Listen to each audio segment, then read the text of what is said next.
Hey guys, it's Saga from TechWorks. Today we are going to compare the cameras on the POCO F1 with the ones on the OnePlus 6. I asked you guys which video would you guys like to watch next. And the camera comparison between the OnePlus 6 and the POCO F1 got most number of votes, so here it is. Xiaomi is clearly trying to take on the OnePlus 6 with the POCO F1. They mentioned and compared the F1 with the OnePlus 6 numerous times in the launch event. So in this video, let's try and find out which one is better in the camera department. Base variant of the POCO F1 is available at 20,999 rupees, whereas the OnePlus 6 starts at 34,999 rupees. So there is a 14,000 rupees difference between the price of both these phones. Keep that in mind as we move ahead. As always, we have a lot of image and video samples to go through, so instead of walking you through all the camera specs on both these devices, here is a slide showing all the relevant camera specifications on both these phones.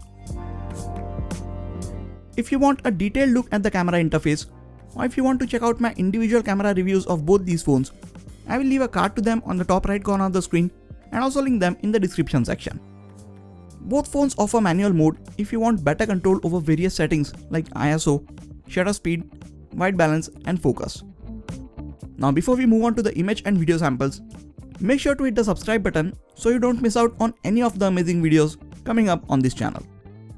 Both phones are running the latest software which was available at the time of uploading this video. Primary camera on the OnePlus 6 has a higher megapixel count, but the one on the POCO F1 has a larger individual pixel size. Both the phones capture detailed images in good lighting conditions, but OnePlus 6 shows better contrast in almost all of these shots, and it also captures a bit sharper images of the two. There is however a bit of luminance noise in the brighter parts of the images from the OnePlus 6. Again we can see OnePlus showing better contrast, details and overall better dynamic range. OnePlus captures natural looking colors of the two, while most of the bright daylight shots from the POCO F1 are a lot warmer, and on occasion there is a weird yellowish green tint in its images. You might not notice it while looking at the images from the POCO F1 alone, but as you compare these images side by side with the ones from the OnePlus 6, the shift in color is very apparent, and in certain cases like this, it is very dramatic. You can clearly adjust the white balance by shooting in Pro mode, but most people click the images in Auto mode, so I think POCO should address this issue in the next software update. Once we move to artificial or even lighting conditions, POCO F1 has no problem adjusting the white balance and capturing accurate looking colors. POCO F1 showed better dynamic range in Auto mode when we compared it with the Mi A2. But in this comparison, OnePlus 6 shows better dynamic range even when the HDR mode is not enabled. You get an AI mode on the POCO F1. It detects various scenes and then adjusts the setting accordingly to make the images look better. I'm not a big fan of this. It is very good at detecting the scene, but after that, all it does is increases the saturation and sharpness and brings up the shadows, and more often than not, resulting images are too processed. I prefer using HDR mode instead of the AI mode as it delivers much better results. Here are HDR images from both the phones. POCO did a good job of bringing up the shadows in the darker parts and preserving the highlights, but the OnePlus 6 did an even better job. It also managed to capture accurate looking colors compared to a bit warmer colors of the POCO F1. Now let's look at some close-up shots from both these phones. OnePlus 6 has the wider aperture of the two, f1.7 versus f1.9 on the POCO F1. Background in all the close-up shots on both these phones is blurred out very nicely. If you look closer, there is a lot of noise in the background in the images from the OnePlus 6, but the POCO F1 did really well to keep that noise down. We have seen this in previous POCO F1 camera comparisons as well, that the main subject in focus is a bit softer in its images, so for this reason, its close-up shots are not as sharp as from some of the other smartphones. Coming to the portrait shots, like with most of the mid-budget smartphones, both are doing a very good job at detecting the edges and separating the subject from the background. OnePlus shows a much better dynamic range and handles the exposure in the background really well. Just like with the close-up shots, POCO F1 is adding a bit of softening to the main subject in the portrait shots as well. Images from the POCO F1 are looking good on their own, but the ones from the OnePlus 6 are even better. Almost all the phones that I have tested in the past couple of months are incredible at taking portrait shots of objects.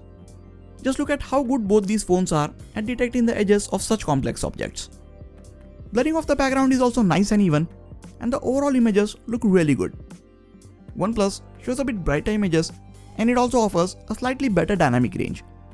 But other than that, portrait shots are equally impressive from both the phones. We know that almost all the phones take good images when there is bright light.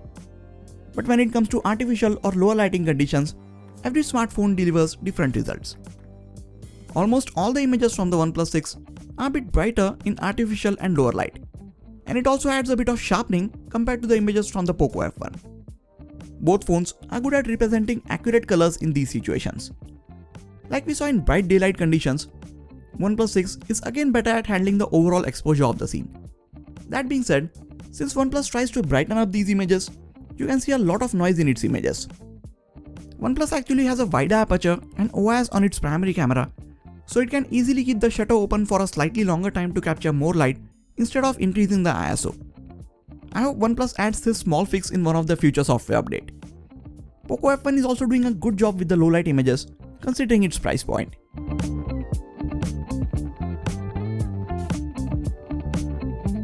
Here are two images in extreme low light with the flash turned off. In these ones, POCO F1 is the one capturing lot of noise. And now here are the same images with the flash turned on. Both have done a good job, but I like the images from the OnePlus 6 as the colors in its images are looking a bit richer with the flash turned on. Both the phones capture good and detailed selfies, but the ones from the POCO F1 seem a bit sharper of the two. Aggressive noise reduction algorithm on the OnePlus 6 results in a bit softer skin tones. Both the phones can take front-facing portrait shots, and here again I prefer the portrait shots from the POCO F1. Even with the front-facing camera, OnePlus shows a better dynamic range, but the edge detection and blurring of the background is much more accurate and pleasing in the portrait shots from the POCO F1. It also captured more detailed portrait selfies with lesser amount of noise in lower lighting conditions. Here is a video sample from the front-facing camera of the POCO F1 and the OnePlus 6. Frame on the OnePlus 6 is very cropped in, and I guess POCO F1 is showing slightly better exposure. Both can shoot 4K videos at 30 FPS. These videos are stabilized on the OnePlus 6, but the POCO F1 does not offer any kind of stabilization at 4K. Both of them capture very saturated looking colors while shooting in 4K. You get electronic stabilization while shooting 1080p 30 FPS videos on both these phones. And according to me, while shooting in 1080p, OnePlus 6 shows a bit better and true to life colors. Both can also shoot 240 FPS slow motion videos in 1080p resolution. These videos look really good, provided you are shooting them in very bright lighting conditions. OnePlus 6 can also shoot 4K videos in 60 FPS and 720p videos in 480 FPS. Although POCO F1 uses the same processor as the OnePlus 6, which is capable of these high frame rate videos, Xiaomi has not enabled those features. Hopefully they can do it in one of the future software updates. We saw over 70 image and video samples in this video, and I think we can all agree that the OnePlus 6 came on top in almost all of these images. It showed better details, contrast, colors, and overall better dynamic range while capturing images, and it also produces slightly better looking videos. The POCO F1 is not too far behind. It captures slightly warmer images, but if you look at these images alone, I think they look really good on their own. Images from its front-facing camera are also better than the ones from the OnePlus 6, both normal and portrait ones. And if you consider the fact that POCO F1 costs 14,000 rupees less than the OnePlus, I think these results are even more impressive. If you want a better camera on your smartphone and you don't mind spending the extra money, then by all means go with the OnePlus 6. But if you want to save a bunch of money and still want a phone with a good camera and flagship level specifications, POCO F1 is the one to get. What are your thoughts about the camera on both these phones? Do let me know in the comments. And if you want to support the channel, you can do that by purchasing these phones from the affiliate links in the description. It will help the channel a lot at no extra cost to you. That is it for this video, guys. Please hit the like button if you enjoyed this video and subscribe to the channel for more quality tech videos like this. You can also check out some of the other videos from this channel. This has been Sagar, and I'll catch you guys in the next video. Take care.